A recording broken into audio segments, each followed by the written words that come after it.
Hello everyone, welcome back to the channel, and today's video covers one of the most serious, most alarming, and most urgent crises developing in the Middle East, a crisis that experts are calling irreversible, a crisis that threatens not just a nation's environment, but its economy, its food supply, its social order, and even its political stability. This is the story of a country running out of the most basic and essential resource for human survival. This is the unfolding disaster of water scarcity in Iran, a situation that is now reaching the point of no return. If you think climate disasters are only predictions for the future, think again. Iran is now living that future in real time. For decades, Iran's water problems have been building silently under the surface. From extreme mismanagement to rapid population growth, from declining rainfall to collapsing aquifers, every year has pushed the country closer to a tipping point. And now, in 2025, scientists warn that several major cities in Iran could face severe water shortages, complete water shutdowns, or even forced evacuation if drastic action is not taken immediately. But the shocking part is not that Iran is running out of water. The shocking part is how fast it is happening.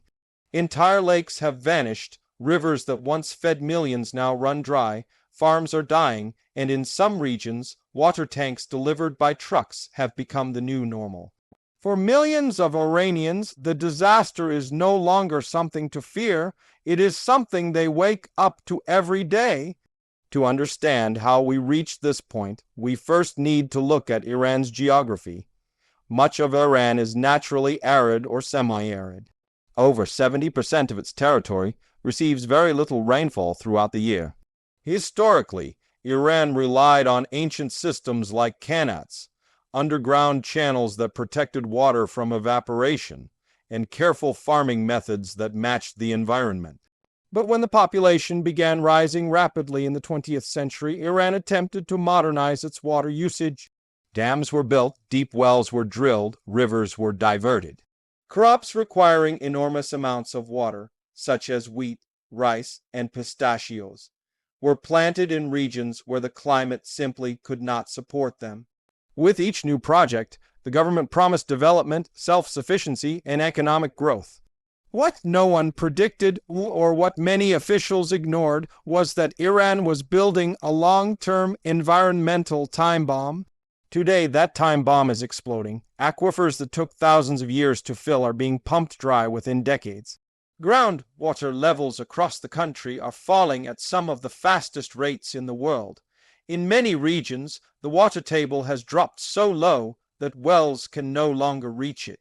Farmers are forced to dig deeper and deeper each year, spending huge amounts of money on equipment, only to find that the water has disappeared.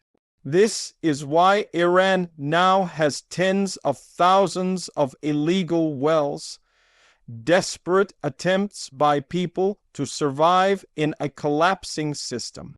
But every illegal well accelerates the damage even more, pushing the nation closer to the day when no wells will produce anything at all. One of the most tragic examples of this disaster is Lake Urmia in northwestern Iran. Once one of the largest saltwater lakes in the world, it supported tourism, fishing, and a unique ecosystem. Villages around the lake thrived for generations, but today, Lake Urmia has almost completely dried up. The exposed lakebed has turned into a toxic dust bowl. Storms pick up the salty chemicals and blow them across nearby cities, causing respiratory illnesses, destroying crops, and making the soil infertile. Entire communities have lost their livelihoods. Families have been forced to relocate. The environment around the lake is dying, and scientists say restoring it may be nearly impossible. Lake Urmia has become a symbol, a warning of what happens when water mismanagement goes unchecked. But Lake Urmia is only the beginning. Iran's famous Zayandeh Rood, the river that once flowed through the historic city of Isfahan, has dried up for long stretches. This river was the lifeline of Isfahan's culture, agriculture, and economy. Today, its dry riverbed is a stark reminder of the crisis. Farmers in the region protest constantly, blocking roads and demanding water, but officials have no water to give. The river has been drained by upstream dams, industrial use, and relentless groundwater pumping. When the river dries, farms die. When farms die, migration begins, and when migration begins, cities face instability. The consequences of this crisis extend far beyond the environment. Iran's food security is under direct threat. Agriculture consumes nearly 90% of the country's water supply, but extreme shortages are forcing farmers to abandon their lands. Many crops can no longer grow because the soil is too dry or too salty. Iran, once proud of producing much of its own food, is importing more and more every year.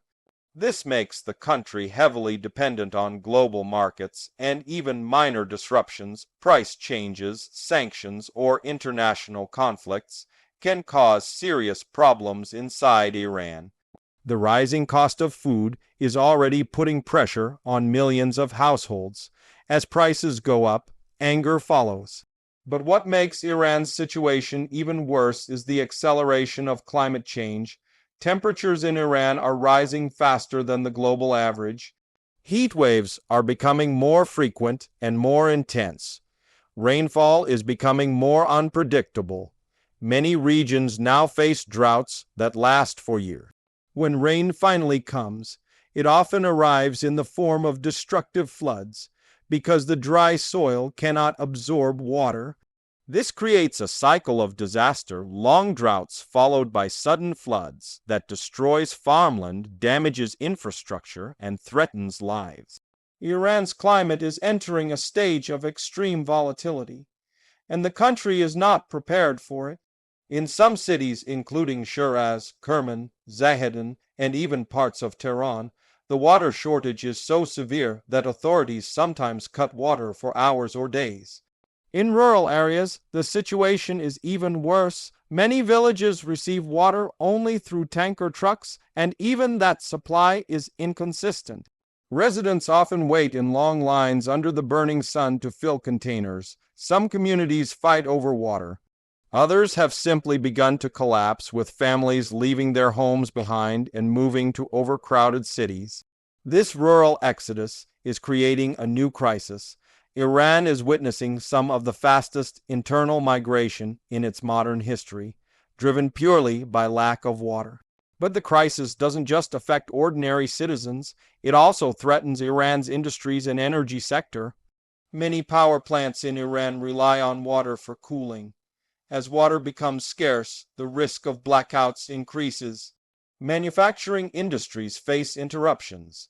Even Iran's oil and gas sector, the backbone of its economy, is impacted because operations often require large quantities of water.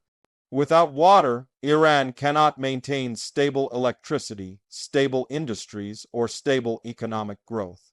This puts the country's future in serious jeopardy. What makes the situation even more dangerous is the growing anger among the population. Iranians have already begun protesting in various provinces over water shortages. In recent years, demonstrations have erupted in cities like Khuzestan, Isfahan, and Yazd. People demand accountability. They demand water. They demand solutions. But officials are caught between political challenges, economic limitations, and environmental realities. They cannot simply create water out of thin air, and yet the pressure is rising. When people cannot drink, cannot farm, cannot cool their homes, cannot bathe, cannot survive, frustration turns into unrest. Iran is facing not just an environmental disaster, but a growing social and political crisis. Experts warn that several major Iranian cities could face complete water exhaustion within the next few years if no action is taken.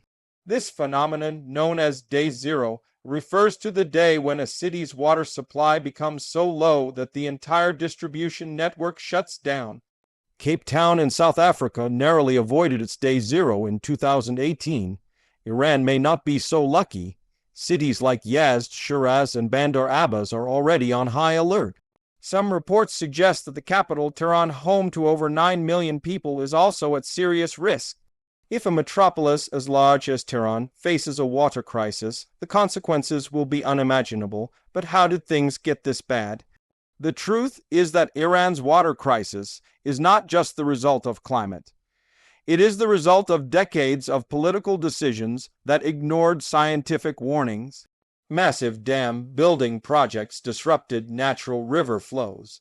Agricultural policies encouraged water-intensive crops in unsuitable regions.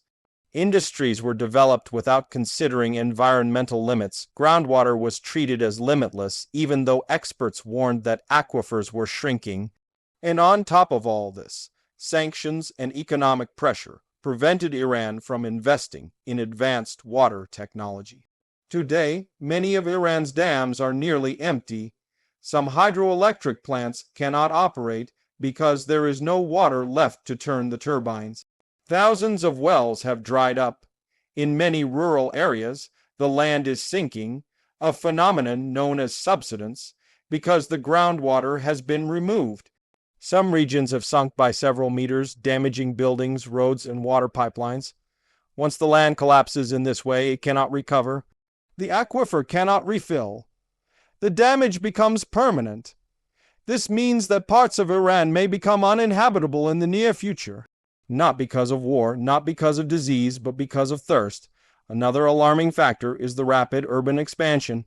Cities are growing, consuming more water than ever before. Gardens, lawns, industries, and apartment complexes all require water. As the population increases, demand rises, but supply does not. Iran's water infrastructure, pipes, treatment plants, reservoirs, is aging, leaking, and unable to keep up. Up to 30% of water in some cities is lost through leaking pipes before it even reaches homes. In a country facing a severe shortage, this is a disaster. So what can Iran do? Some argue that desalination, turning seawater into drinking water, is the answer. The Persian Gulf and the Gulf of Oman give Iran access to large bodies of seawater, but desalination is extremely expensive, energy-intensive, and limited in how much it can produce. Iran does operate some desalination plants, especially near Bandar Abbas, but these are nowhere near enough to supply the entire country. And transporting desalinated water to inland cities like Tehran or Isfahan would require massive infrastructure, enormous cost, and several years to build. Another option is modern irrigation techniques, drip systems, smart agriculture, and crop alternatives that use less water.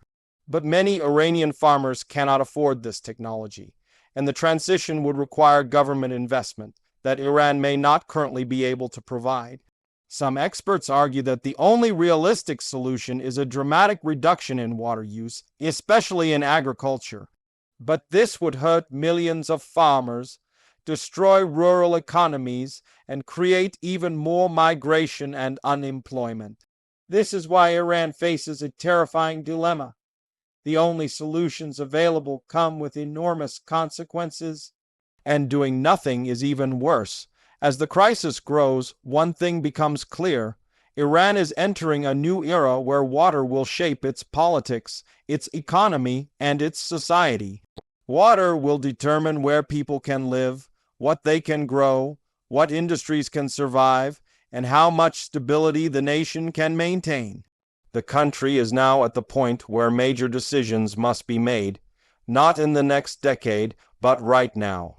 The most heartbreaking part of this crisis is that ordinary citizens who have no control over national policy are suffering the most. Families ration water daily, parents worry about their children's future, farmers watch their lands turn to dust. Elderly people struggle to endure the heat as temperatures climb above 50 degrees Celsius in some regions. For many Iranians, the sound of a dry fosse, it is a constant reminder that survival is becoming more difficult. Environmental scientists warn that if current trends continue, Iran could face one of the worst water collapses of any modern nation. The country's rivers, lakes, and aquifers cannot sustain the pressure they are under. If action is delayed, millions could be forced to relocate. Entire provinces could face famine-like conditions, water conflicts could escalate, and Iran's already fragile economy could face a shock unlike anything it has experienced before.